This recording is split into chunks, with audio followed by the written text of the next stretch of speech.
Hello everyone, welcome to Eight of Cups Tarot and welcome to your weekly edit. I am very sorry guys that I'm late this week.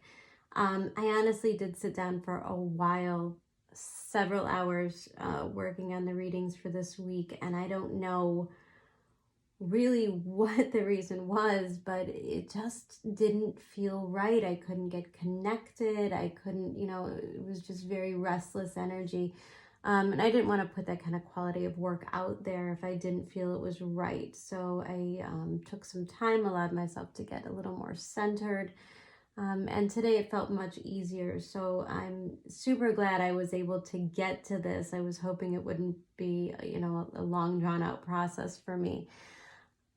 The transits this week are strange and really powerful. And I think, there was this promise, as I said to you, that like mid-December things were really going to pick up in intensity. And there's no doubt between the Venus conjunct Pluto, Venus stationing retrograde, we're working on a full moon, and we've had two planetary ingresses in the last couple of days, and we're getting ready for the sun to transfer over into Capricorn energy as well.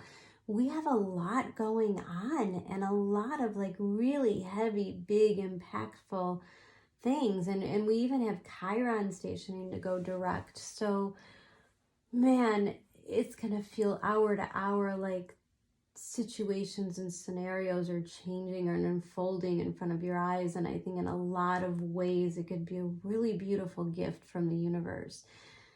One of the things that I love about this week is this full moon. Now, it's not to say it's an easy full moon. And in fact, even though it is not in eclipse, I think it's going to kind of carry that tone of an eclipse, like as far as intensity wise, because of a couple different factors. One of them is this full moon is wrapping up the cycle of the nodes in Gemini and Sagittarius. This is a big deal because we've been working on these certain themes in our lives for the past 18 months. Now, Sagittarius energy, Gemini, wherever that falls in your chart, those are the areas of your life that we've been kind of really struggling, push and a pull with these things. Now, Sagittarius is kind of our relationship to freedom and philosophy and justice, and it also represents our ability to travel. And and Gemini was kind of the other side of that, and it was just small, international, or like more community-based, fact-based information. It represents kind of the child and the early education. And so there was a lot of us, and I like to think of this kind of third house, ninth house transit as like our evolution from the small-mindedness to the expansion and the bigger picture of things. And I have to say, and I think for most people, the past 18 months has been a lot of us having to look at our lives in a very honest way and accept things for what they are, accept the facts, accept the truth in matters, and tone down the ideology a little bit. And in that, we find a stronger foundation of who we are, giving way, to our own personal freedom in a lot of ways. So we're wrapping up this culmination of these nodes. And it's pretty fitting that as we're doing this, like the full moon means that the sun is in opposition to the moon. The sun is actually making a conjunction on the galactic center at 27 degrees Sagittarius. Now, this part of the chart, this part of the sky talks about an initiation process. Like this is where things get born. And as a reminder, because we're in the third house, ninth house transit, that we're in a very mental state. It is all about what are we manifesting next? What did all of this culminate into? What was the choice, Gemini, that we have made about our life? What direction are we going in? Like there's big implications to the decisions that we make at this time. Not to say there's a lot of pressure and there won't be room for adjustment. There will be, because the universe always sets these things up beautifully. So what's going to happen now, this week and next week, is we're going to probably be through a series of like epiphanies and realizations, and these things are going to feel powerful, and most likely even at a spiritual level. There could be really profound communications that we have with other people. We can get knowledge like in really cool ways. We could just hear, you know, poetry or philosophy or YouTube videos or spiritual healings or whatever it is. There's a lot in the way that words can heal us.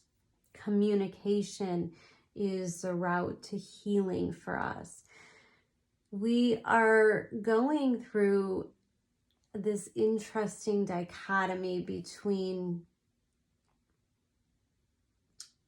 inner truth and the association with the world, I think, in a lot of ways. And this galactic center can bring in like these really deep, profound realizations like, oh my God, that's why I've always done it this way. This is what needs to change. And when you could see things, when you have that level of clarity, then you could break those habits, which is that ultimate freedom that I told you was the ultimate theme of 2021. This transit is leading into this major third and final Saturn square Uranus that happens on Christmas Eve. So the epiphanies we have now is going to lead through the breakthroughs, which leads to the freedom from the things that we were bound to, which means things start to get reborn. And that's what this Venus retrograde is all about as well, especially as she does this dance with Pluto, which is all about the death and the transformation process. And Venus is about the way we love, our values, our level of intimacy, you know, like the things that we want are growing and they're deepening and they're profound. This is not settling for any shallowness. It's not settling for the way things have always been or how they're meant to be. We have to learn to embrace change. We have to step out of this place of fear, because the thing is, Venus, what we desire, what we love, is so much bigger than the things that hold us back from it. Now, most likely this takes form in a series of power struggles, because we have to learn via contrast in our lives, right? Like you look at the way that things are developing, and for a lot of us, we see these certain mandates or these rules that are being put on us. And it really does, if you look closely, it comes from both sides. This philosophy and this judgment of, well, if you look this way or you think this way, then there's like this ideology. And there's this power struggle between how you are labeled and what you truly are and your inner truth, right? We're all in this power struggle for the truth. And Venus is really going to go through this process of helping us to understand, and then helping us to make the adjustments we need to in our lives so that we can live differently and we can live better. And even more supportive is that as Venus is going through this process, eventually Mercury is going to make his way over and join her and do a retrograde throughout a lot of those same degrees. So even Mercury, in the way that we think, like we're going to start with the way that we feel and the way that we love, and then the way that we think and the way that we act and interact and integrate. And then the fantastic part is third and final, Mars comes through this point and makes a conjunction with Venus and Jupiter. And that's when we initiate the process for real. So look, the things we're going through this week, like they may or may not be permanent, but our view of them is absolutely going to change. Okay, so you want to invite the openness and be open-minded to the things that you're seeing and hearing and feeling at this time. We have a Mercury trine Uranus as well. So this energy of like awakenings and change and deep clarity and truth, like this is like an unending theme this week.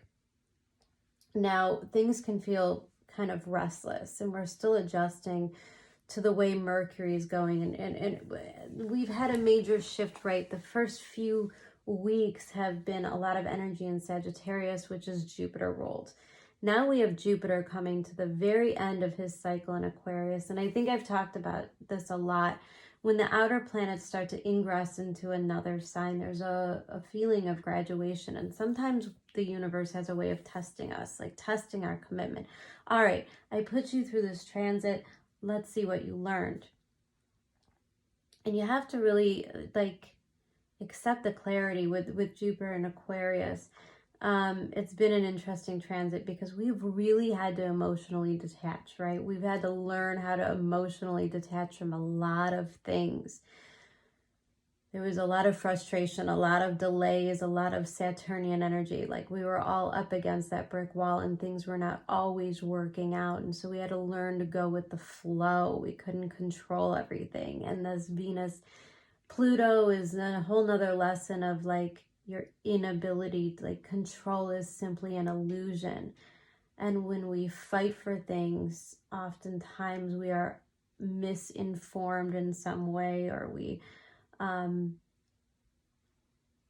necessarily see the entire picture. And so our ego wants something to go a certain way. And if you could take a second to realize that there could be so much more on the plate for you. There could be so much more the universe wants to deliver if you weren't so stuck trying to like go in this one particular direction. So open-minded and flexibility still is a theme as we're wrapping this up. Now, that's going to get less and less. The sun is going to start to ingress into Capricorn. We're really heavy emphasis on the Saturnian energy, and we're entering what they call a Kalasopa yoga, which is a time of intensity. Like the pressure is on, things are super focused. We're going to have a hard time maintaining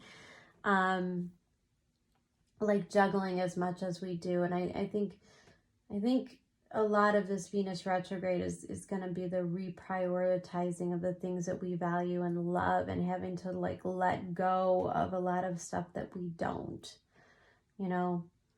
Oftentimes when we grow and evolve as people, those old things, those old jobs, those old friendships, like they served a purpose and they were wonderful in our lives at that time. They were exactly what we needed. But as we grow, which we have all been through like this immense growth process, these things no longer fit our lives. And then we have to go through a period of grace and letting them go and letting life evolve and embracing the unknown and facing our fears. These are all like really natural life cycles that we're going through. But because we went through such an incredibly unstable time, like if you look back at the fear that we were all facing, you know, in 2020, facing a pandemic, not knowing what was happening with the economy, were our kids going to go to school? Were we still going to have a job? Were we going to lose our businesses? Like there is so much on the line. We had to grow intensely from those transits. And now we have to integrate into the new realities that we've created through some of those losses or facing some of those fears or just the emotional growth that we've gained from it. It's really a beautiful process this week if you can go with the flow and just kind of be the observer. If people want to come and talk to you, it's probably a good idea to listen. And to listen really with your heart and your mind, and look at everything as if the angels or divinity or your guides on the other side, if they were speaking directly to you, and if these other people were just simply a vessel to get this message to you at this time. It's a great time to do any kind of occult or a spiritual study. And it's also a great time to just simply learn a new skill, even if it's as simple as cooking or learning a new language. You know, it's a great time to explore those ideas as well and be open up to so many opportunities. The doors are going to start opening really quickly. The sun on the galactic center is absolutely one of the biggest portals that we experience every year. And the fact that it's integrated in such a beautiful culmination is truly a promise to you that the universe never, ever, you never experience death without rebirth. And that the future can look so much brighter. So I hope you guys have a wonderful week. Take a look at the thumbnail, figure out which pile of cards resonates with you. Pile number 1 is this royal blue stone, which I associate a lot with the crown chakra and the throat chakra. We have pile number 2, which is the reddish orange agate stone, and I associate that one a lot with both the root and sacral chakra, kind of dealing with more subconscious, deeply rooted, a lot of times ancestral karmic issues going on there. And the third and final pile is this beautiful greenish blue agate, which I associate often with the integration of the throat and the heart chakra. Oftentimes an element of learning how to express yourself properly, how to accept and receive love, and all that good stuff. So take a look at the piles, see what resonates. There are timestamps below and in the comment section as well, so you don't have to listen to all 3 of these. Guys, I hope you have a wonderful week. I know we're coming up on like really tense and stressful holiday times. You know, I know the holidays can be wonderful, but let's all be honest, they could be super stressful too. So a reminder that you have to do the things that nurture your soul as well. You have to feed yourself, you have to nurture yourself, you have to take care of yourself at this time. I know a lot of people are getting sick, they're getting run down, and this energy can feel very jolting and it could be hard to sleep. So if you're not sleeping really good at night, some relaxation processes during the day, shutting the lights down for 10 minutes and just meditating, anything that you can do to kind of just slow the mind down will be really helpful this month, this week, and the rest of the month. All right, guys, have a great week. Take care. I'll talk to you soon. Bye. All right, pile number 1, you guys chose the royal blue kind of magenta colored agate stone. Oftentimes I get this feeling of healing sort of the mind and the crown chakra through this color and this particular chakra that I'm focusing on here. And oddly enough, the messages that I'm getting from this reading have a lot to do with kind of the heart over the head situation. And this is a reminder that this full moon coming up this week, Gemini, this is a real mental kind of overstimulation, especially as it makes aspects with Uranus. It's making an aspect with Jupiter in a conjunction with the sun on top of the galactic center. So there's gonna, I mean, at the very least, you can expect epiphanies. Now, the good thing is these epiphanies can come through us when we could kind of free our mind. But if that mind is cluttered, right? If we're kind of in the state of overthinking, using a little too much logic, not really having a balance between like the possibility of our dreams. Like, this is an energy that I get when, you know, you say you have this dream and yet you work on manifesting this in your life, but there's still this part of you that doesn't 100% believe in it. And because we've got Venus in this conjunction with Pluto stationing to go retrograde, right? Everything is going to feel so much more intense and our thoughts can become very obsessive. So you want to be careful where those thoughts are focusing on, because we could tend to sabotage ourselves, right? The mind is not always the best friend. Like, it's great for logical thinking. It's great for making to-do lists. And, you know, Capricorn, Mercury being in Capricorn, we're in a lot of Capricorn energy right now. So it's Saturn ruled. So our thought processes are pretty sobering, which doesn't really give a whole lot of room to nurturing like the dream or the fantasy world. And I think it's important to integrate those two. Now, what I'm seeing from this reading, you are coming out as the King of Cups. Now, this particular King of Cups here is actually depicted as a female. So there is sort of this balance, kind of this yin yang of the female and the you know, the divine feminine, divine masculine archetypes of our emotions. Now you could see this as, you know, the Queen of Cups, oftentimes the feminine version of that is somebody who is willing to eternalize love. Now the King of Cups, a more Scorpio energy, tends to protect those feelings a little bit more. He doesn't always show them, but because we have an integration of both, I think there's a balance that you need to strike between the emotions and keeping things a little inward and of yourself. So maybe you are not exactly expressing how you feel a little uncertain. Maybe there's things that you're having a hard time actually like putting into words.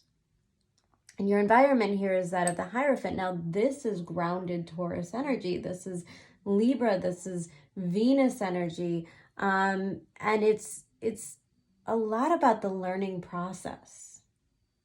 And I love when the Hierophant card comes out because it's kind of like this higher voice of reason within us, right? Like our higher being speaking to us. And I think the environment, like we can expect at the very least to have some really solid epiphanies if we're listening clearly this week, if we're looking at life in more of an observing manner. Like if you could see the way this woman is holding a ship in her hand and she's watching a ship kind of just move through her. And if you can patiently observe, then there's a lot to be learned this week about the way life works, about the way the universe always delivers. And I don't think it's, you know, I don't think any of this is necessarily like hard lessons. I think this is more of a process of stepping in to your own authenticity of who you are, of what you represent, your next, you know, oftentimes the Hierophant comes out and we're taking something to the next level. Now that could be, you know, we're moving a relationship to the next level in a form of like a for real commitment. It can represent contracts and commitments in our life. Oftentimes I see it as a commitment to our higher self, a commitment to want to do better, to be better, to heal, to move forward and to grow, you know, especially in a spiritual process. Most likely we're going through some sort of a phase of growth personally within our lives. And these lessons are meant to really cement our beliefs. So you want to be careful. Now, I see in this particular card here, we've got the owl representing wisdom. We have an actual full moon in the card. The wisdom coming kind of from a book, and she seems to be all too enthralled. Now, she's kind of up in the air. And I like the idea of being up in the air, meaning that I think whatever situation you're looking at, a financial situation, a relationship situation, you know, things probably on the surface level are very up in the air, which means you kind of have to hang in the balance as things work itself out. We're in a process. Venus going retrograde. Like you shouldn't expect big results and major changes right now. But the things that we're learning is certainly leading to a level of transformation, the information that we're getting in, the things that we're truly saying. And one of the things that I love about this moon is that even though it may be uncomfortable, it is so necessary to look at the things in our lives right now and to learn from them. And that's why it's so important to kind of be the observer. Another thing that I pick up with her kind of being in this tree is that you are safe. And this is a theme in a couple of these oracle cards down below. And I want to just remind everybody that through this process, you really and truly are safe. I think that our relationship right now with spirit, with, you know, and I've been telling everybody as we're going through all of this energy in Sagittarius, like now is a time to get really honest with yourself. And now is a time to really have faith in where you are in your spiritual process, you know, because we're having to see a lot of witnessing. We're having to see a lot of consequences, and some of it is uncomfortable, but when you can look at it from the perception of this is how the universe kind of molds us into the best versions of ourselves. You know, life is never gonna be perfect all the time. And when you could find a way to be grateful for the unknown, for the shocking, for the surprises in life, good or bad, whatever they are, when you could find a way to have gratitude because of who they and what they are able to create, it's a level of empowerment that really serves you for the rest of your life. So these first couple of cards out, we have an Ace of Cups, an Ace of Wands, and a Five of Wands. Now, I kind of want to get into this for a minute. I'm going to tie each one up with its own oracle card here. And we have this Ace of Cups, and right underneath we have card number 6, Netcaster. Preparations come to fruition.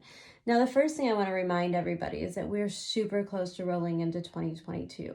2022 is a really special year. Now, I'm not saying it's going to be smooth and perfect, but I am saying that 2022, a year of Venus, 6, the year number 6, is all about divinity, and it's all about love. Now, not necessarily love relationships for all of us, but there's a lot about the process of love itself, right? What happens when we love ourselves? What happens when we love the people around us? When we start to reach this place of acceptance and peace, which is very possible as Jupiter makes its way through Pisces. It's important to believe in the miracles right now.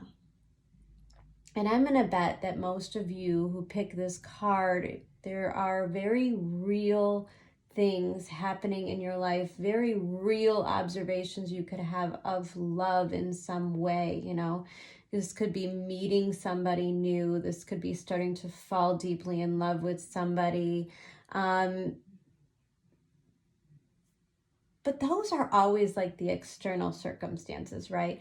Most likely what's going on is you're having an internal process that you've probably been going through for some time now. And when that internal process starts to materialize in the outer world, it starts to develop itself in deeper, more intimate relationships and connections with the people that we love, which simply says that you can only meet people where they are in and of themselves, right? If you could love a person so much, but if they don't have love for themselves, they can never meet you at that level. And that's where we get like unequal relationship dynamics or unhappiness, and we start to really focus like our humanness and how we could change somebody or change the situation. Sometimes some people tend to manipulate the situation. We fantasize that it's something that it probably isn't. Like all of these symptoms are really and truly a symptom of us not loving and trusting ourselves. And so I see this Ace of Cups in this card number 6.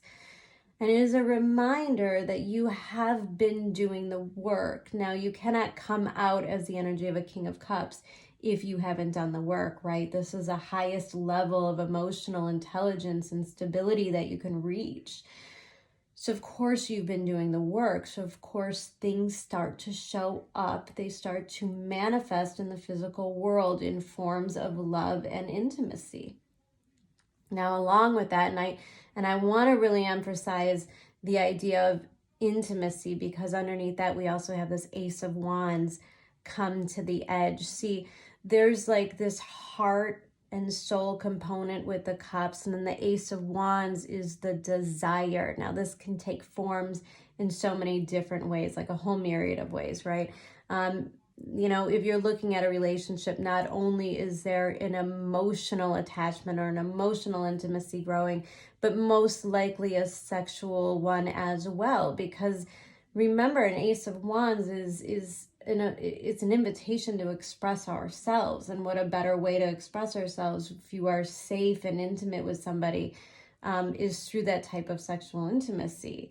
As well, this addresses like any kind of desire in our life. And I've been saying through a lot of these readings for a few of the months is that we really have to start to understand our desires and what they are and why we have them. So if we have a bunch of empty desires, like we just want things because they'll bring us popularity or other people will like them. Like most likely these are kind of more of the empty desires, right? But when you have a desire and it feels kind of more towards a purpose, right? Like somebody who gets like, you know, think back to 30 some years ago, Jeff Bezos had an idea to develop Amazon, and yeah, it most likely came from this small idea, a very much smaller idea than Amazon as it is today, which was just to sell books. But that desire led you down this road, you know, to growth and expansion. And if we are capable of following these desires, which means we're comfortable acknowledging that we have them, this could involve a lot of healing as well, often seen when we have all these cups cards. When we are the King of Cups, we've gone through a certain level of healing, which means that we're no longer fighting these desires. We're able to recognize them. And probably because Hierophant in your environment is also the logic to know, is this desire good for me or not? Is it good for my heart? Is it good for my soul? Is it leading me to a healthy place? You know, Venus in Pluto oftentimes in a lower vibrational form can come out as like real jealousy and possessiveness and manipulation, which is kind of all like this negative King of Cups in reverse kind of energy. And I think in every level, and again, I know I'm being repetitive, but because you're coming out as a King of Wands, because we've got our King of Cups, and because we have the Hierophant, I think that you're past those unhealthy desires. And if you're wondering if this is a repetition of some old cycles, most likely no, because you've gained so much wisdom so far. And because of that, we have this card number 36 breaking down to a 9, and it's come to the edge underneath this Ace of Wands. And I think the universe is letting you know that this desire, this intimacy, this inspiration of some sort that you have is meant to be sought out. You are meant to follow this chain of desire, and that you're in a much better place because you have enough self-love in you to not let it lead you down, not let it lead you astray in some ways. Now, what I'm warning you about with the cerebral energy, with the overthinking kind of logical attitude, we have this 5 of Wands, and then we have the 12th house escape, another card number 36, which breaks down to a 9. Now we have some repetitive 9s, so there's no doubt that we're ending, you know, a certain kind of cycle here. There's old thought processes and old thought patterns and the way that we used to do things. And, you know, the 5 of Wands is always my card of contrast. And 12th house can really be a place of self-sabotage where we could be our own worst enemy. And here you are, like so strong, so emotionally strong, so I feel like loyal to what your heart desires and what you want to experience. And there's like this desire to see it happen. The come to the edge card is a suggestion that, yes, there's probably a little fear, a little trepidation, you know, like, where is this going? How is this all going to work out? And the whole point with Taurus and Scorpio, like the nodes moving here, and especially with Jupiter kind of ending its story in Aquarius, and we're moving into Jupiter and Pisces, like, you have no idea the things that can grow from the smallest of seeds right now. And I think the next 18 months is going to be a time for us to really and truly experience some unbelievable growth in ourselves and to kind of renew our faith in the universe. We've been dealt some hard blows. We've had to get ourselves out of situations. We start to realize the consequences of what those older decisions were and how hard it is to kind of course correct, right? And so here we are, and of course we're at this pivotal moment. We're like, oh my God, am I going to make the same mistakes I did last time? Is this going to get me to the same place? I don't want to repeat. You know, you're almost afraid of the things that you have been manifesting and bringing into your life. And that's very natural, and especially when we're at a full moon, we have all of these emotions. Venus going retrograde kind of makes us really take stock in what do we want in our lives? How do we want to proceed next? What's the next thing that we want to experience?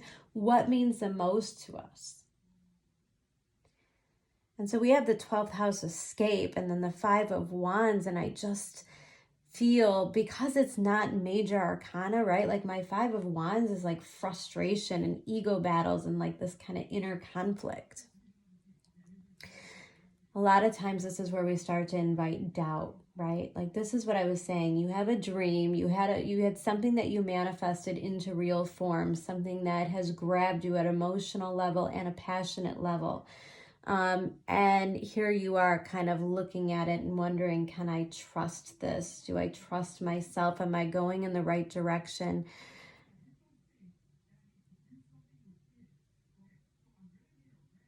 We could also, you know, in terms of like a job or a project, we can allow ourselves to get really overwhelmed here in this realm. Like there's a level of procrastination and putting off, because the 12th house has a way of making things feel kind of unattainable. I always attribute to the 12th house to like our dream state. If you could think in the dream, like whatever dreams you have, where, like if you're trying to like grab something in your dream, or like you ever have those dreams where you're like walking through water, walking through sand, or trying to dial a phone and like the actual energy isn't there for it to do something, and it just seems like kind of, it's just perpetually out of reach. We begin to doubt, you know, these things that we truly want in our lives, this job of our dreams, the love of our lives, having children, buying that dream home, like whatever this is for you. Like a lot of times what happens is we get super close to the reality of it. We get super close to it becoming real, that it almost becomes unattainable. We get scared. That's what the dream state can do. It can distort things. It could make things look farther away than they are. And you start to, if you invite that negativity, believe me, it's like a downward spiral. It could really lead you into a whole different level where you're like really doubting yourself, and you know, things can take a turn. I think you have to kind of expect that in a way with every full moon, because it represents endings. And there's things that are very, very real in our lives that are coming to an end, but I don't see these being like really drastic, awful endings. I see this as more of a gentleness, more of the universe saying you can have an infinite amount of what you wish for, and your choice to doubt it is what's going to negatively affect it. Remember, you create your own reality. You can make this whatever you want it to be. It's all a matter of perception. And I think both of these symbolizing kind of looking down from a higher perspective is that you have the ability to overcome this negativity in a lot of ways. This is you kind of accepting the challenge. Now remember, I've said a few times now, when we have a lot of planetary ingresses, especially like the outer planets moving to a different sign, there's kind of this level of graduation. Jupiter reaching the end of his cycle in Aquarius, the universe kind of tests you and it says, what have you learned? Are you going to pass this test? And I think this is you saying, wait. These are the things I wanted and they're so close. This is not an avenue I want to turn down. And it's not going to be easy, because the universe doesn't challenge you in an easy way. But it is going to be something where you can look back and say, wow, the person I was 2 years ago, 4 years ago, 10 years ago, they would have never made that decision. They would have never chosen this path, most likely out of fear or lack of belief in some way. Because in your challenge here, we have this 9 of Cups, again, another 9, meaning this is wish fulfillment. And here we have this card, number 16, breaking down to a 7, and rescue. Now, this is what I want to say to you, because when I see a 9 of Cups come out in a challenge position, oftentimes I see a question of worthiness. again, this can be a repetitive pattern that really leads to some self-sabotage. You know, you have to believe in your manifestations. Somewhere along the line, you said that you wanted this thing and you truly felt that it would emotionally fulfill you. It would fill your desires. It's your wish fulfillment. So it gets here and you begin to question whether you are worthy of it, whether you are deserving of this, right?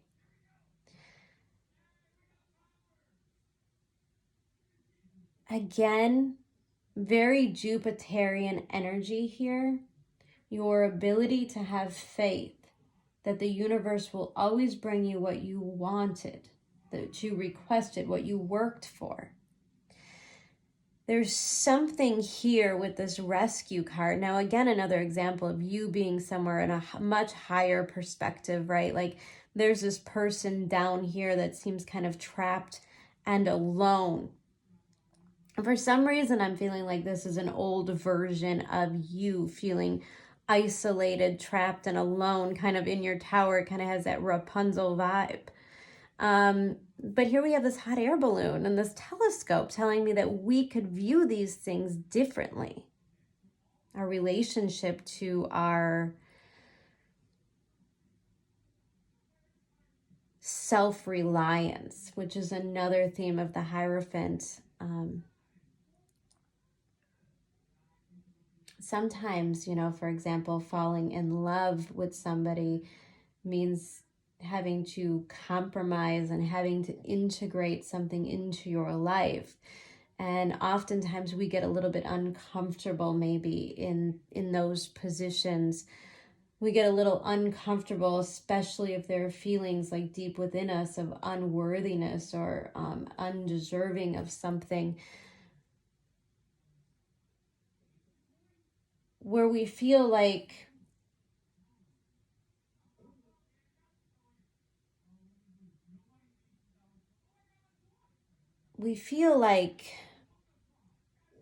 it's so hard to put into words. It's hard to say that you need help or that you crave partnership or that you don't want to go it alone.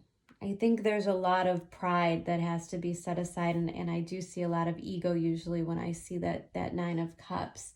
There's a lot of maybe patterns in your life where you went it alone, you were strong, you were resilient, right? Hierophant energy. And then, for example, love comes around and you have to learn how to integrate yourself in another way. You have to learn to be worthy of it. You have to learn to be accepting of it. It doesn't mean that you're not a loving person or that you're not capable of these things, but that sometimes these are just things we've never experienced before, and the things we've never experienced oftentimes trigger us with fear.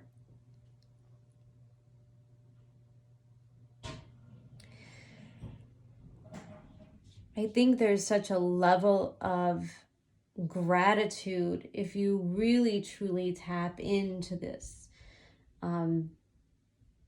this energy that you seem to be fearing, is that in order for this dream to come true, there's a part of your identity that has to change. And if your identity is wrapped around the idea of being alone or handling all of the things on your own, being a little bit controlling, then these themes are going to pop up to be healed. Now, we have this Hierophant card at the very end, and I always say when the Hierophant comes out as the outcome card, it is a reminder that you're on the right path.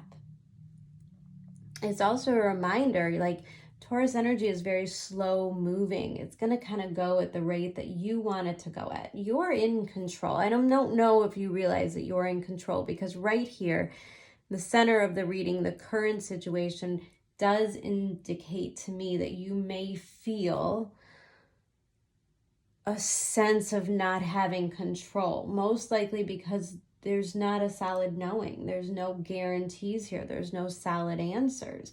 You're being asked to be grounded in yourself regardless of how much unknowing is here. Now, if you could imagine, like, losing your job, right? Like losing your source of income, losing your stability in some way.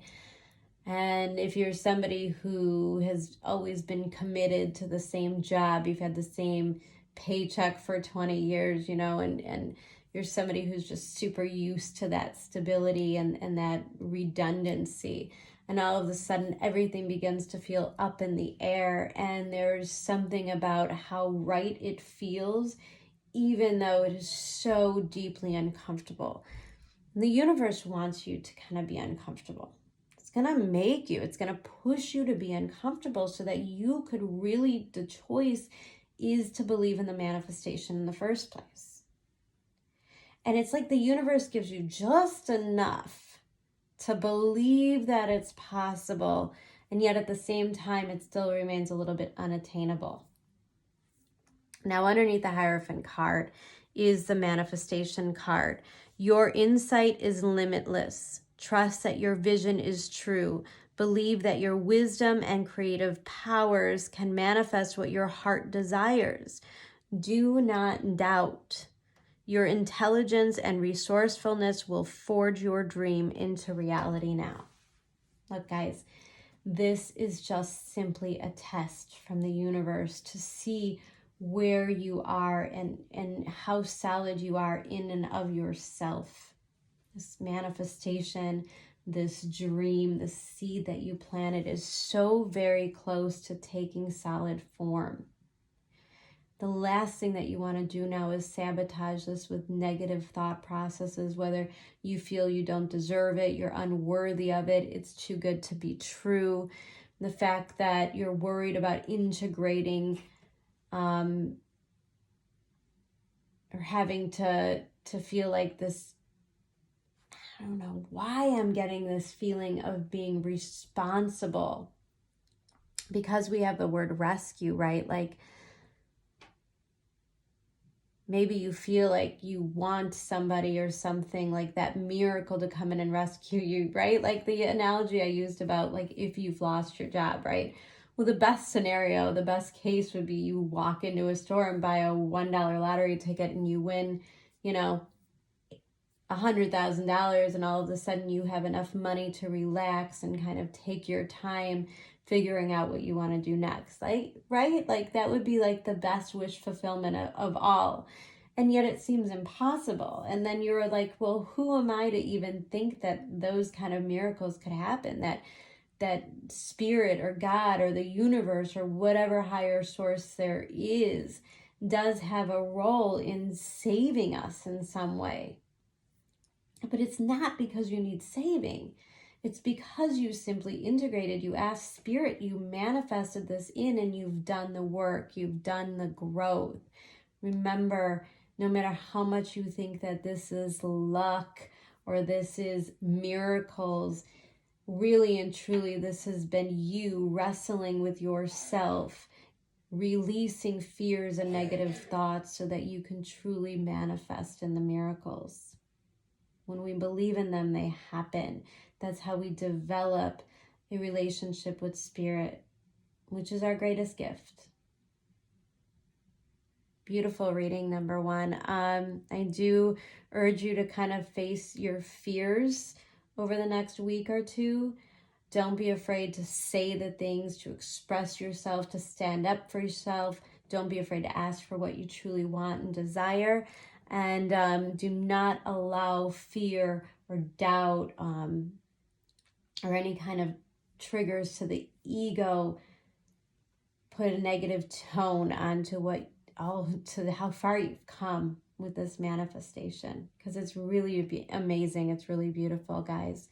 All right, take care. I love you so much. Have a great week, and I'll see you next week. Okay, pile number 2. You guys chose this kind of reddish orange agate stone, which I often associate with both the root and sacral chakra. When I say that, it's kind of more of the deeply rooted, more emotional, kind of deeply rooted beliefs and thought processes that oftentimes this is an area of our life that has to experience a little bit of a transformation process, right? So, for example, we have a lot of energy going on at the end of the year affecting the fixed signs. So, Aquarius, Leo, Taurus, and Scorpio, there's a lot of emphasis of change for those signs right now. And change isn't exactly their favorite.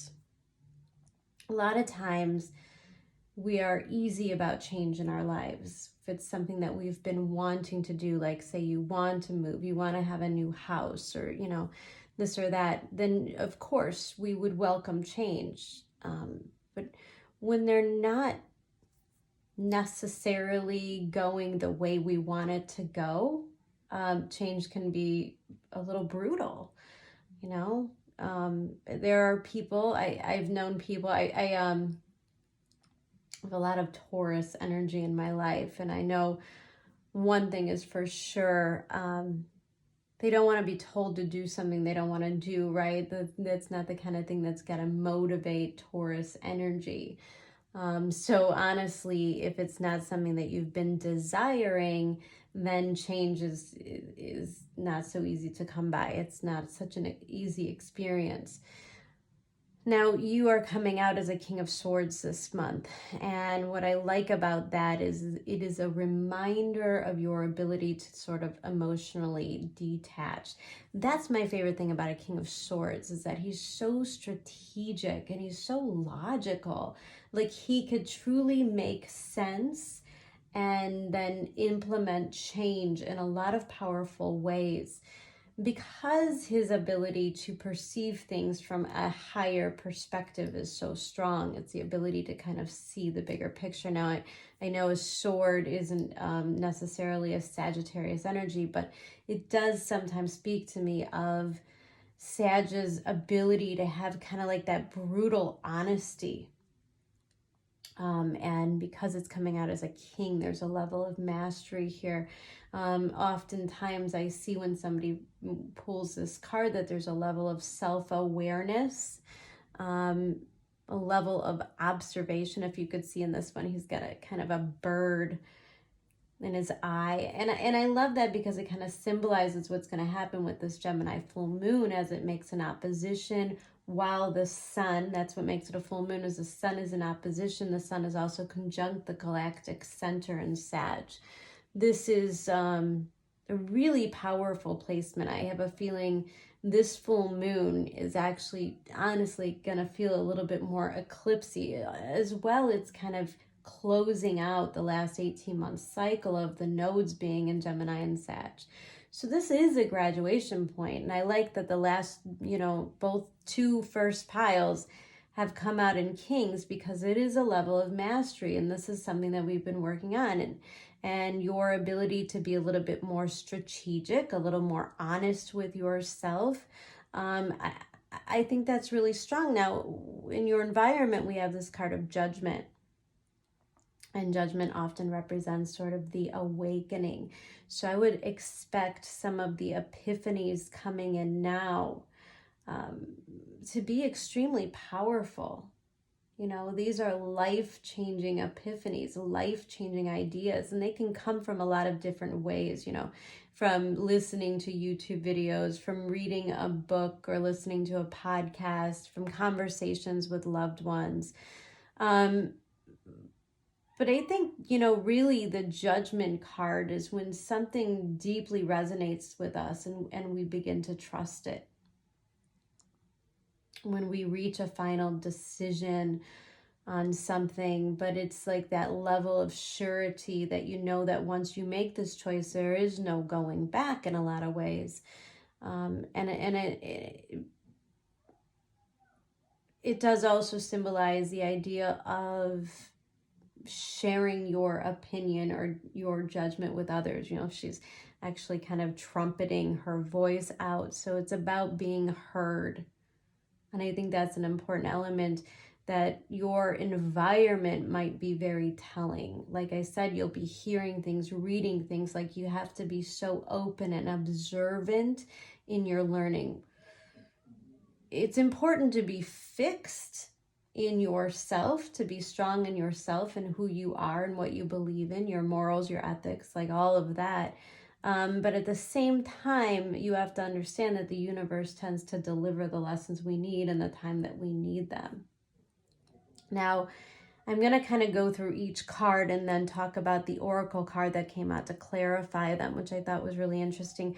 We're starting off this reading with the Eight of Pentacles. This is one of my favorite cards. I love an Eight of Pentacles because it does kind of harness in that Capricorn energy that we're starting to enter into.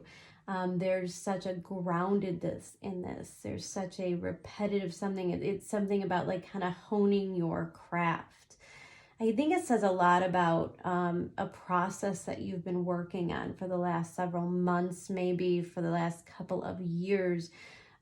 Eights always represent growth and alchemy. So even if it is on a level of like just knowing yourself, working on yourself in a spiritual way, I think it shows very strong progress. You know, if you've been going to college or you've been kind of working on the side trying to get like a hobby or something turned into a full-time gig, like whatever it is, it does indicate to me that you are in the flow of it. You've been in a process, you've been manifesting, you've been planting those seeds. There's a dream, but it's not just a dream, right? We're pulling it down to the physical level. Underneath that, we have this card number 7, Covenant, Sacred Contract. I am just going to kind of jump on this really quick because I have to point out the obvious. If I don't, I would be a horrible reader. But we have a card number 7. We have the 7th house. We have this card number 7. And we have a 4 of Wands symbolizing kind of a marriage or integration energy. And a couple of 3s. Guys, we're talking about our relationship with others. We're talking absolutely 100% about our partnerships. And I think it's important to say that we've been in some sort of a learning process or a manifestation process as far as integrating our lives with others. Now, I think that here, this card number 7, this covenant, the sacred contract, is a reminder that there are certain things in our life that are sacred and should be treated as such, okay? Especially something you've been working on, whether you're working on just like your emotional intelligence and your spiritual learning and evolution, whether you've been working on a project, whether you've been working on a relationship, like whatever it is, the idea is it is something that you have made sacred. And that's why it feels like a flow, right? This isn't somebody who's working a 9-to-5 job that they absolutely loathe and they're unhappy with. Like 8 of Pentacles is when you are doing something you love, when it's backed by purpose. Oftentimes, it is a reminder that we are always a student, right? 8 represents the number of eternal, and we're always a student. We're always in a learning process. And because we're coming out as a King of Swords, and because there's a level of graduation, and we have this sacred contract, in a lot of ways I'm looking at this and I'm saying that you've reached a point of mastery where new contracts are entering and old contracts are ending. Because when we make something sacred, it means we prioritize it over other things, which truly is the idea of commitment, which we see here in the repetitive 7s. But the thing is, the 8 of Pentacles can be rather controlling, right? And contracts can feel rather controlling. If there is something that you're trying to force at this time, it's probably not the best idea. Like this is not something you're going to get with like negotiating or, this is just something that kind of has to flow in its own time and its own cycles. Now, there's a level of excitement, of course, because we have this 4 of Wands, and that does represent to me like celebration and love. And maybe these are just because it comes out here under balancing act, right? Now we have this idea to make something sacred. And here we have an 8 of Pentacles and a 4 of Wands, which is kind of a different energy, because the 8 of Pentacles is hard at work, learning, doing like the material things. The 4 of Wands is kind of that really beautiful, physical, passionate energy, you know.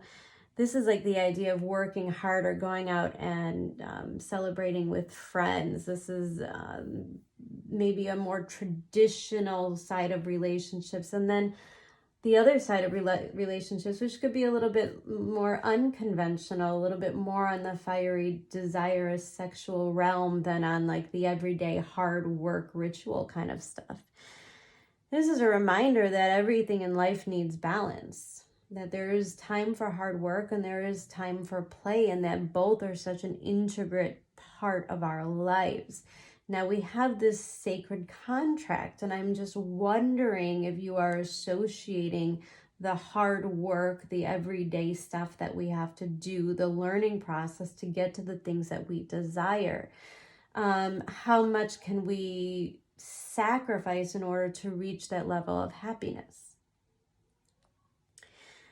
I have to point out right here in the center of reading, we have this 3 of Wands, and then there is the card underneath, 7th house partners, card number 31, breaking down to a 4. See, there's a lot of independent work going on, I think, within you, and then the integration of inviting someone else in, most likely in the form of a relationship or a partnership. If you are somebody who has been working on a work project, right? And maybe you are starting to get introduced to or meeting people that have something to offer, something to bring to the table. Like maybe it's time to hire an assistant, or maybe it's time to hire a contractor to build that website for you. Or, you know, we're making something official, right? Because we're making it sacred.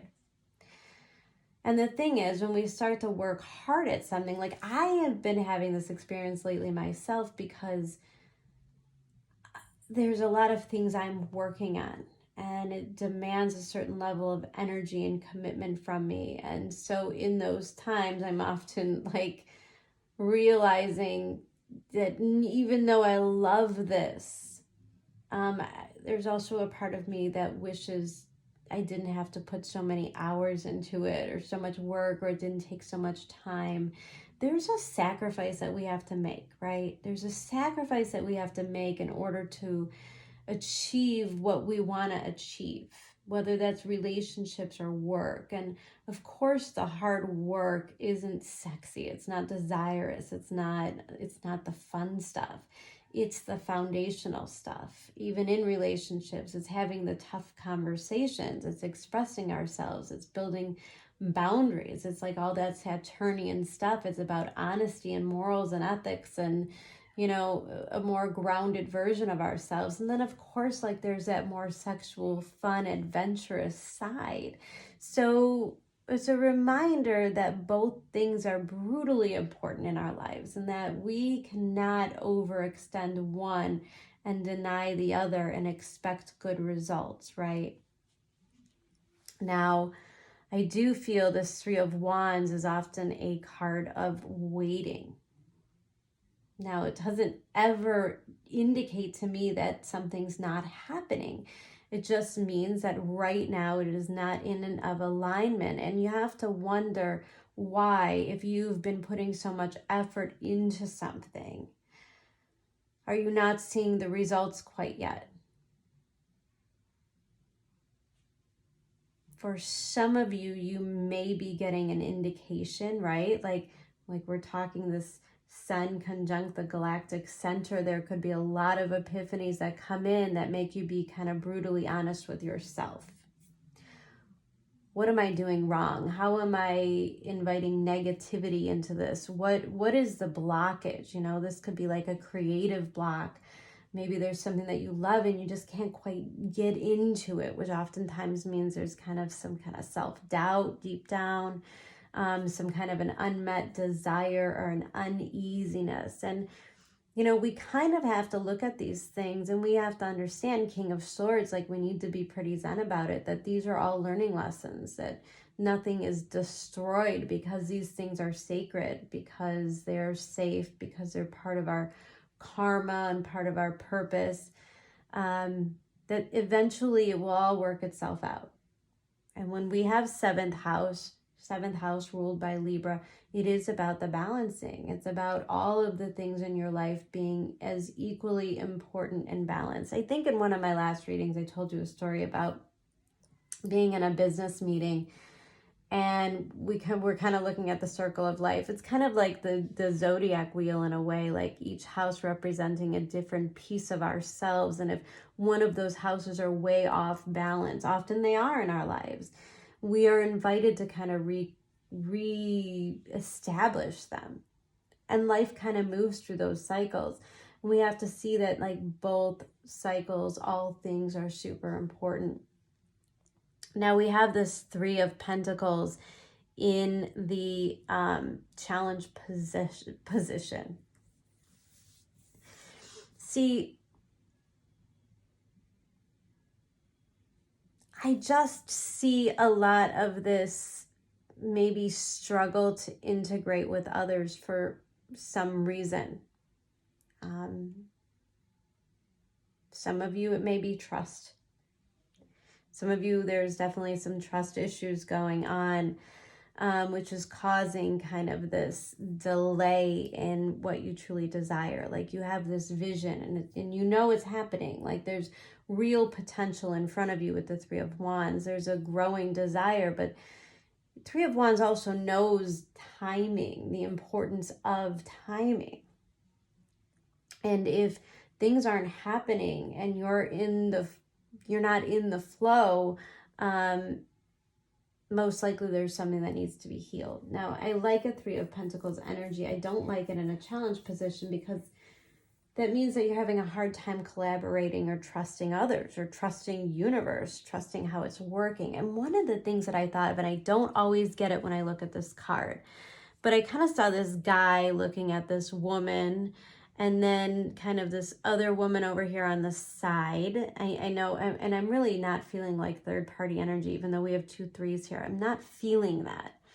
I feel like this is more the relationship with spirit, the relationship with the divine. See, we have sacred contracts, so there's something that's kind of like karmic soulmate kind of energy here.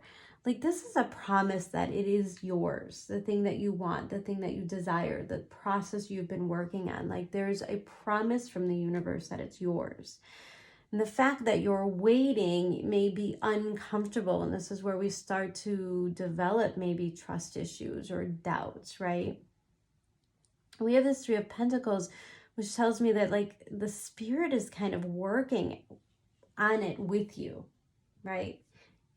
Think this is more and more about you developing more faith in spirit, in the universe, in the way that things work, and the fact that things are always working out for you. I think it's a time to develop that more so than to sign these contracts or solidify anything. Look, you don't want to get like engaged or agree to get married or something during a Venus retrograde, because oftentimes what it looks like in the shadow tends to look much different once we're completely out of the phase. And because Venus is going through this retrograde with a planet that does represent change and transformation, now is not really the time to solidify stuff, but now is the time to face your fears. Now is the time to kind of get to the bottom of those trust issues, and to kind of emotionally detach and understand that what is yours, what is promised, what is sacred to you and for you, it can never really be screwed up by you saying or doing the wrong thing. We could oftentimes put a lot of things on delay. We can avoid expressing ourselves. We can avoid making the changes because we don't believe that we're quite ready. I see that with the Eight of Pentacles. But we're finishing off strong here. Now, I do want to touch on this here, right? Like we have the Three of Pentacles, and then we have this card, number 7, which is 2, the Sea. See, this is what I mean about the nodes moving into Scorpio, right? We're moving into more water energy. We're in a Capricorn season. And everybody like attributes Capricorn to like always being super strong. But the thing is, with Pluto and Venus there, Capricorn is going through an immense transformation in and of itself, where it has to get to, you know, the softer side, the Cancer side of the axis. There's a softening when I see to the sea. It's learning how to go with the flow, that you can't force things, and you do have to sort of lay your trust and faith into the universe and allow it to work for you, which means we're not going to push. We're not going to try to control this. If it is meant for us, it is just simply meant for us and will be in its proper time and place when everything flows easily to you. And I love that we have the Strength card here, which is a promise that, you know, this is something that's building your confidence. Sometimes if you have to work really hard at something, sometimes if you have to work hard to heal. And I do want to point this out because we have all this energy of like partnerships. A reminder that if we have been through the process of unhealthy relationships, oftentimes we find ourselves in a healthy relationship and we have to learn to integrate through those, right? If it's something we've never experienced before, there's a promise that there is a learning process with it, okay? If you've been in relationships or work partnerships or whatever where one person was domineering in some way, or you know, there was betrayals of some sort, like we have to learn to heal from those and trust that because we've become wiser, right? This growth, this King of Swords, because we've integrated the wisdom and we've cleaned out like any like codependency issues or whatever negative stuff we had going on in relationships. And we have to start to hold those lessons sacred as well. And to trust that we're not making the same mistakes and that what is meant for us flows to us easily. If you are in power struggles or trying to force something to happen, it's never meant to happen. Like that's how we get into negative karmic cycles, right? To the Sea does talk a lot about reaching a level of intimacy, seeing things for what they are, being honest with yourself, course correcting in a way, and going with the flow of what the universe is showing you right now. And it is a deeply emotional state to be in. And so we have this Strength, which is a reminder that at the end of this process, you are simply being rebuilt into a stronger version of self. Even if you have to go through a pitfall or a heartbreak or a delay of some sort, it's going to make you all the stronger in the end. Okay. And I say that because that card is clarified by this card, which is that of bright future, balanced elements. Hope truly springs eternal. Aspiration has been your driving force through difficult times. Your future is filled with love, laughter, and fulfilled dreams. Embrace these blessings with outstretched arms. I think it's important to understand where we come from as far as relationships and why certain people are in our lives for a time to teach us certain lessons, and some people are in our lives to partake in the happier times, and you know, like everybody brings something different to the table, and we have to understand that we can't emotionally attach in such a way that we feel like if something's being removed or it's not being made permanent, that it could destroy us in a way. We have to look at things in such a different way where we are able to accept them for what they are, to enjoy them and appreciate them for their own specialness, and know that when certain contracts or relationships come to an end, they are always replaced with something else, right? The universe is always abundant. So what you focus on and what you work on and the things that, if you are inviting healthy, wonderful relationships into your life, then you can trust that the old stories, the old karmic lessons are coming to an end. It's actually really beautiful energy. Anything you take away from this reading, it's your ability to let go of the need to control anything right now and go with the flow and trust the universe, okay? It is absolutely protecting you and teaching you valuable lessons right now.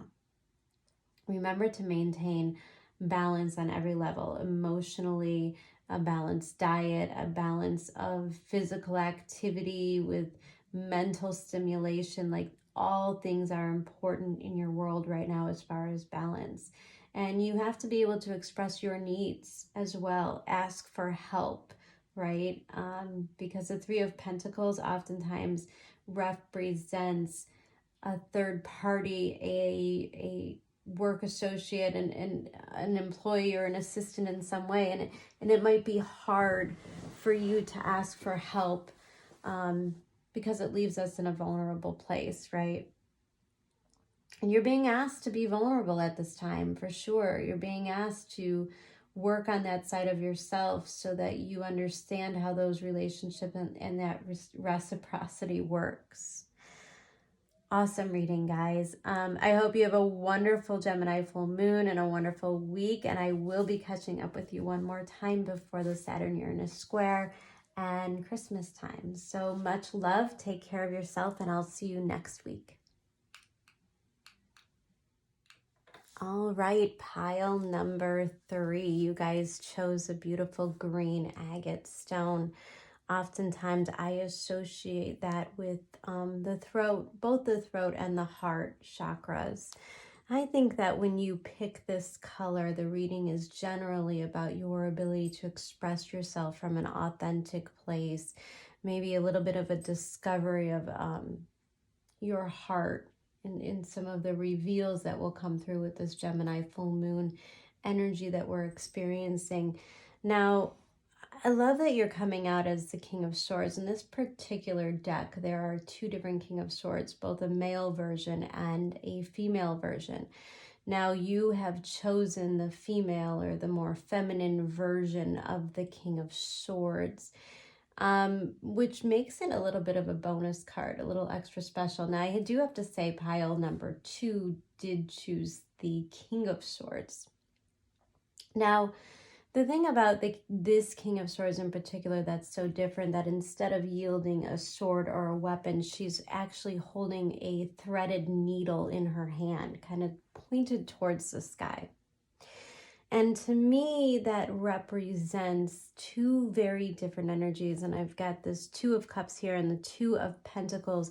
I think that there might be an emphasis on the dichotomy, an emphasis of choices in the next week or so for you guys, probably because there are certain truths being revealed. And now 2 things come to mind with this King of Swords. One, that needle kind of pointing up towards the sky. See, she seems to be in the position to, burst a bubble in some way. And I think that there's an element here of being able to pierce through something, or making sure that you are heard honestly for your beliefs and what your needs and your desires are at this time. Now, because it is a sword, it is communication based. I also see a level of, what do you do when you have a threaded needle is most likely you repair or create something, right? Like, we're going to sew a button back onto a shirt. We're in a state of repair. And I say that as we also pulled this repairing the veil card, forgiveness. Now, most likely when we're seeing 2s repetitively, I always say that there's an illusion of a choice, but in all reality, it's either accepting the truth for what it is or not accepting the truth. See, it isn't really a choice. And I think it's a really important point to make, that even though things may not seem clear right now, I could promise you that in the next couple of days, there's going to be an emphasis on the clarity that comes to you. This moon is so powerful because the sun is conjunct the galactic point. We can expect really big epiphanies, really big awakenings, really big truths, most likely not even as much from external sources. See, because it's a full moon culminating in this Gemini energy, these are themes we've kind of been struggling with for, most likely the last 18 months. This is a process that's been undergoing for you. Your ability to communicate and state your needs and to speak up for yourself in a lot of ways, mastering that skill, and as well mastering the idea of,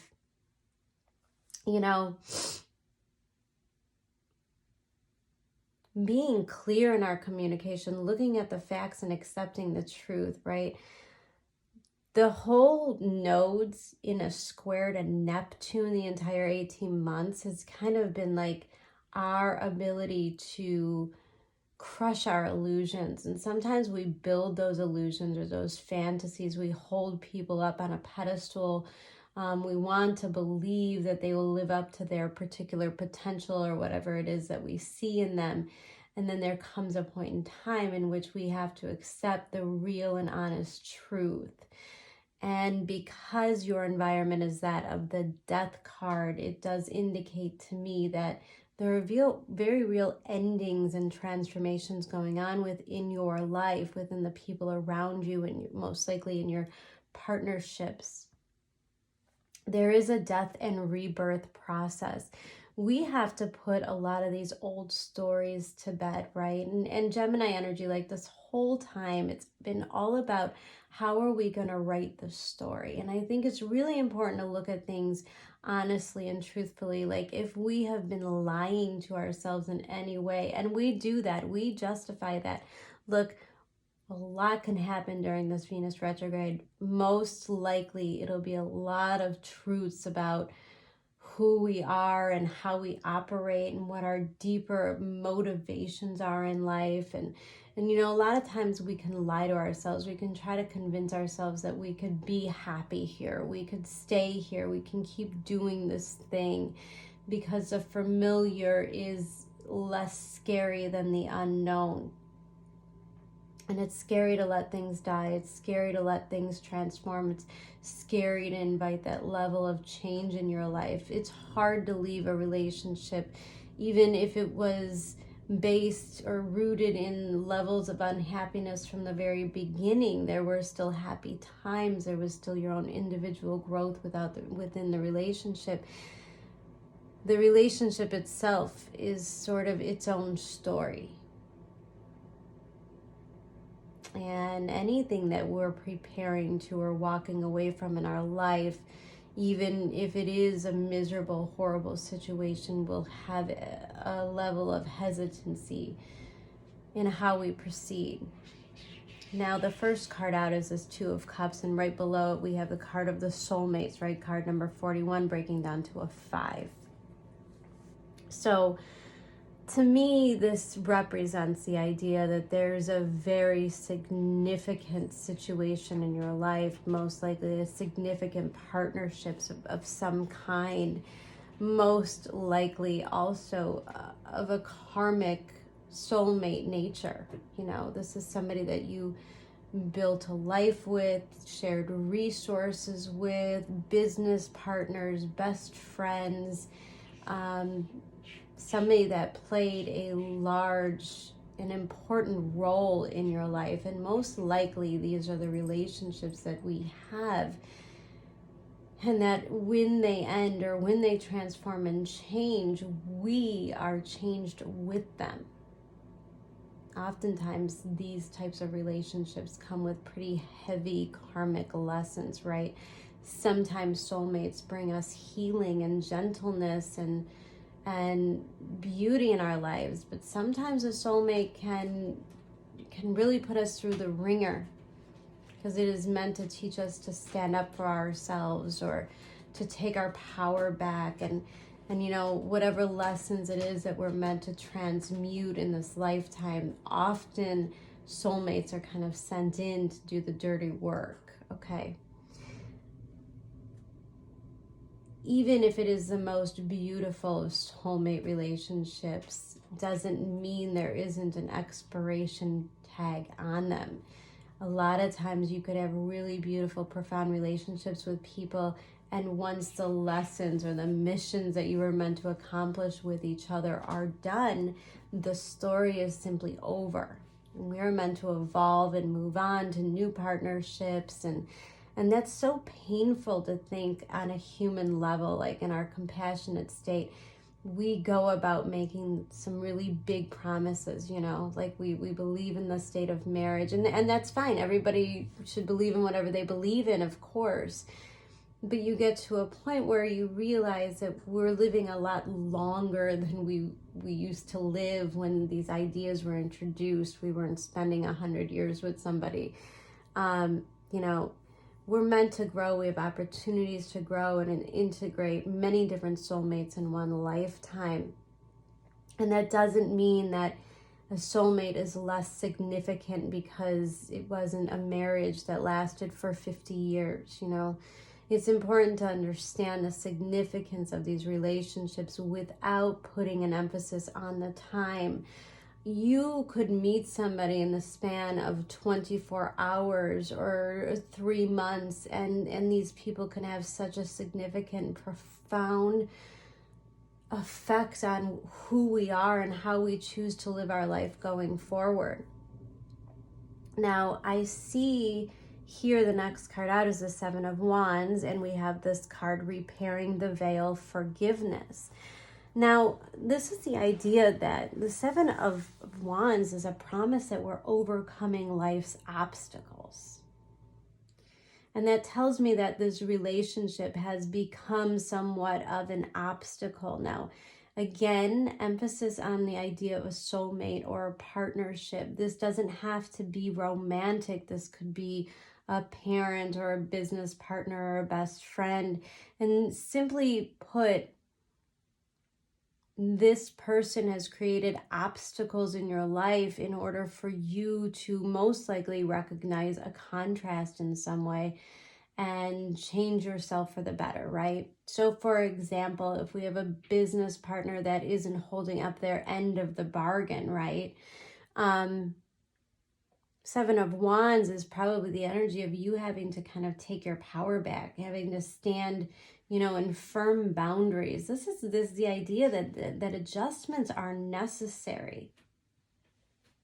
Now, because we have this repairing the veil and the card of forgiveness, which I'm tying very much into like this threaded needle, I think this could be a habit or something deeply rooted in which we continually try to repair. I don't want to jump to conclusions, right? But we do have this Venus retrograde. We have Mercury kind of entering the sign in which he'll enter his shadow. There's a lot about reviewing choices, changing our mind in some way. And in fact, one of these cards here we have is change of direction. There might be a part of you that feels the need to repair this relationship in some way and to forgive. Now, there's so many different ways to forgive, right? Like, we could have a toxic ex come back and we could listen to them. We could listen to their apologies or their explanations, and maybe there's a form of closure or healing that we get from that. And that's a beautiful thing. And I don't think it's anything that needs to be avoided. Look, Seven of Wands is also a promise that you are protected, right?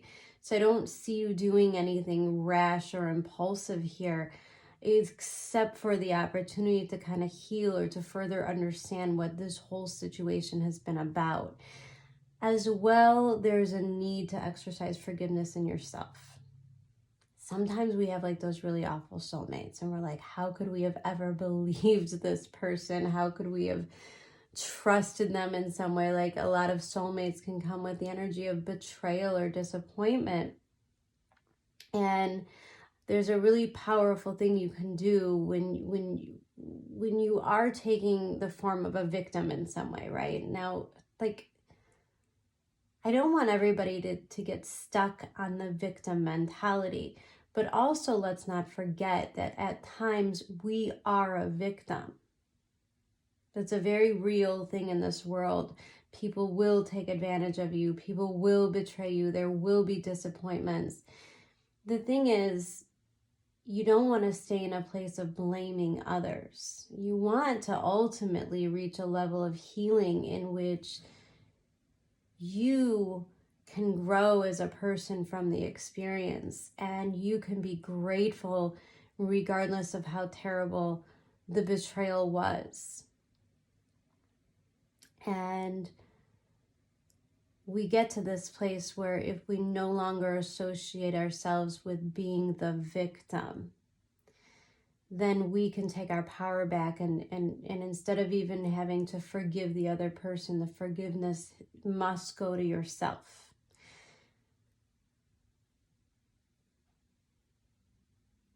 And even in some ways, we start to look back at things and we realize like we had our part in it too, you know. Maybe there's been significant relationships, and for a lot of the time we looked at the situation and we said, well, this person did that, or this person didn't fulfill this wish, or this person did that, took us for granted, and, you know, like whatever and however, like whatever that story is that we need to rewrite in our lives. If we could take the power back and we could really be like super self-aware and super honest with ourselves and be like, well, how did we contribute to this? There's a level of forgiveness in the idea that we can allow change. A lot of times we stay stuck in these cycles with these karmic soulmate type relationships because there's a fear of leaving, there's a fear of disappointing, there's a fear of guilt and shame. And if you are the one that is wanting a change of direction, wanting to end a certain relationship, you have to be able to forgive yourself. And I don't care, sometimes we could leave really, really toxic situations, and because we've been in a toxic situation, if we've been with somebody who's narcissistic or emotionally abusive, or, you know, if we have codependency issues and we feel abandoned in some way, then we could feel this terrible guilt and shame because we are untying ourselves from those things that kept us bound. And that's a scary thing when you take back your power. It's a scary thing when you realize that it doesn't have to be this way, that you don't have to stay in this relationship, that you don't have to stay in this energy, and that you are allowed to grow and change and evolve from it. I think some of you may be trying to decide whether you want to walk away from something or repair it. And in and of itself, there's a whole nother meaning that I get from this King of Swords, which is that of honesty and clarity and insight. King of Swords can be pretty harsh in his communications, right? Like sometimes I think of him as just being like the hard no, having to draw the hard no. And you might even have somebody coming back and apologizing to you, and typically this is like, you know, that one person that can do like incredibly terrible things that make you feel awful, and yet in one conversation or one apology, you tend to forgive them and take them back and forget everything that happened and just move on to a more comfortable place. See, with this Knight of Swords in the center here, and underneath we have this card of Mercury, the mind. And I think that you have to really have an honest look at what your patterns and behavior are within this dynamic. Some of you might be feeling like you want to run away from this. Even if this is like an ex coming back and saying, hey, let's talk this through. I would just like to seek your, not necessarily like in a means to get back together, or just seeking your forgiveness in some way. And I think that there's a part of you that feels that you want to run far away from this. There's a level of escape here. And when I see Mercury, card number 3, the mind, I know that we're really heavily in our head, and there's no doubt we're in our head. Look, we've got the 2 of Pentacles and we have the 9 of Swords as the outcome. This is all very cerebral, overthinking energy. And I think you could really amp yourself up. Like, you could make things a bigger deal if we're overthinking something. The mind is not always necessarily our best friend, right? We don't always integrate that whole, like, the idea that we have multiple different brains in our body, like our stomach, our gut is its own sort of brain. So you have to kind of follow this intuition. You have maybe a brain, a thought center within your heart, within your crown chakra. Like, we have all of these different ways of looking at life. And if we're really just looking at it logically all the time, then a lot of times we could find a way to justify behaviors. Justify our own behaviors, justify our partner's behaviors, justify why certain things are okay when we know, like in the gut or the heart, we know that things aren't right. We could try to escape reality. We could try to deny the inner truth, the thing that we know is true, but the truth is, the longer that we deny what's being made so clear to us, the longer we deny our future, right? We choose to stay in these relationships or these thought patterns. We choose to stay bound to these things because we justify them, because that means we do not have to do the hard work, and the hard work lies in the change itself.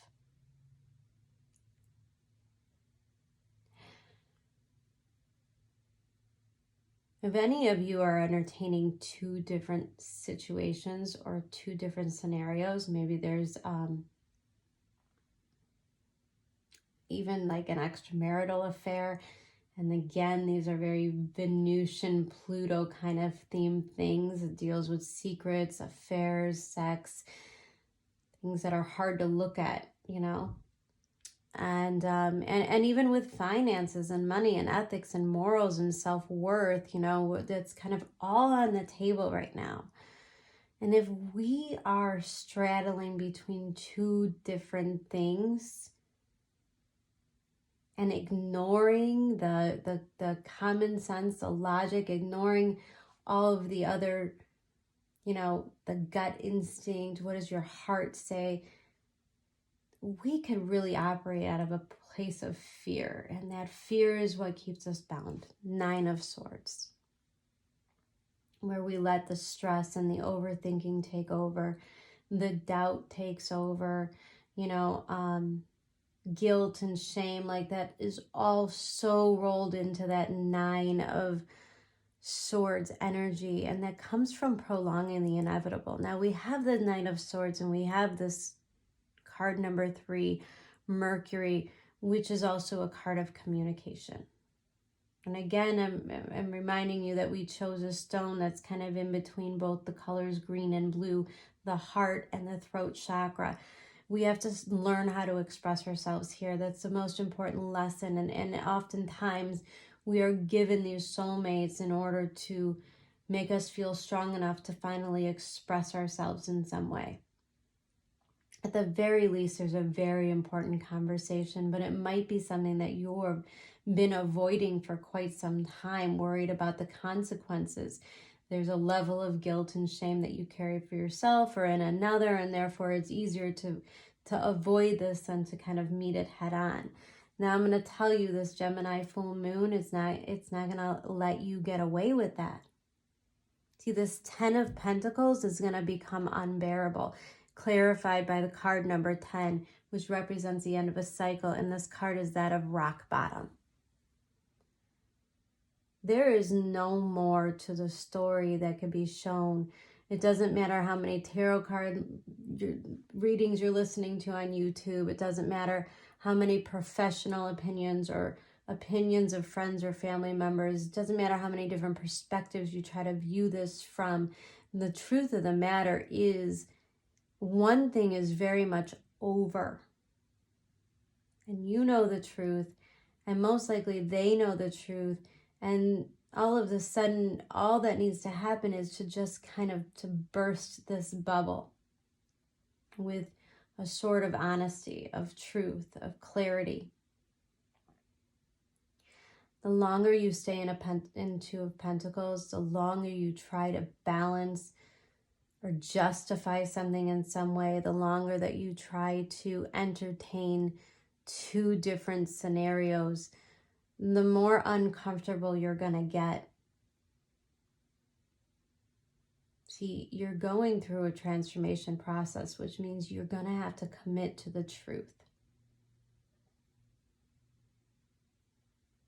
And the truth demands that you not stay in two different scenarios, kind of prolonging the inevitable.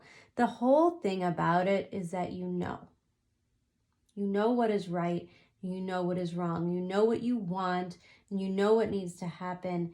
And it's just the idea of the finality of it that makes you think, well, maybe one more day or one more date or one more chance or one more month or whatever it is that you're justifying in your mind. You know that the writing is on the wall. You know that you are transforming, and therefore these relationships are transforming, and you're going to have to choose yourself above all else here. And the Nine of Swords is simply like a symptom of what happens when we're ignoring our intuition, when we're ignoring our common sense, our morals and our ethics in some way, when we're allowing somebody to demean us or dim our light in some way. And it becomes actually very physical in its manifestation. And you have to understand that, like, if you're in situations and scenarios where your body honestly does not feel comfortable, churning in your stomach, a headache, clenching your jaw in some way, like just being physically uncomfortable in the physical presence, your body is going to make it very clear to you, look, there's a promise of so much clarity here as long as you're willing to look at it. This is the end of any kind of confusion. This is the end of, it's the end of entertaining kind of two different scenarios. You could look at people in one way and say, oh my God, this is my person. And then, you know, in another more realistic way, you can be like, I could not spend the rest of my life with this type of behavior or, you know, whatever it is. This is a chance for you to empower yourself. And it's a reminder that when you get into the Nine of Swords energy, you have to acknowledge the fact that you are out of alignment and the things that you are in alignment with are not correct for you.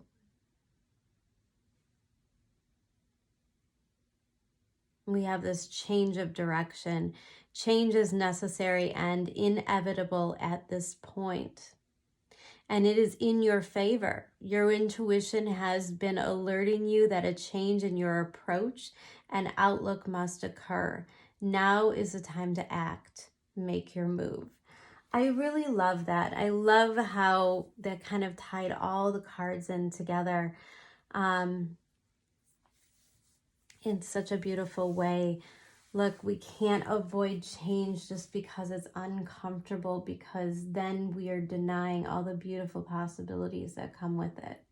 If we have to walk away from relationships or people that aren't healthy for us, the promise is that we can go on new endeavors and meet other beautiful human beings that add quality and purpose to our lives in a lot of ways. We can learn brand new lessons. We can expand our horizons in so many different ways. Jupiter moving into Pisces is not a time to be bound to things that make you feel guilty or shameful. It's a time to embrace your freedom now so that you can accept the real spiritual gifts that can come from the Jupiter and Pisces transit. Possibilities, the ability to use our imagination and to truly manifest things that are really wonderful for us. So it's just not a time to stay stuck in any kind of toxic behavior or relationships. This is an opportunity, the universe giving you an out so that you can chase down the dreams that really belong to the new version of you. And it's something that needs to be embraced. All right. Don't fear the clarity. Allow it, this death process to and honor the death process in your environments around you, knowing that as certain eras of life, certain stories, certain chapters are coming to an end, we get to write a brand new story. We get to start a brand new book, and we could be a little bit wiser in the way that this next story unfolds. All right, pile number 3, I'm going to leave it there. I do hope you guys have an amazing moon transit. I will be back one more time before Christmas, but I hope that you're all taking a moment to enjoy your families, enjoy a little time to yourself. Don't get so stressed out about everything, and enjoy. All right, guys, take care. I'll see you next week. Lots of love. Bye.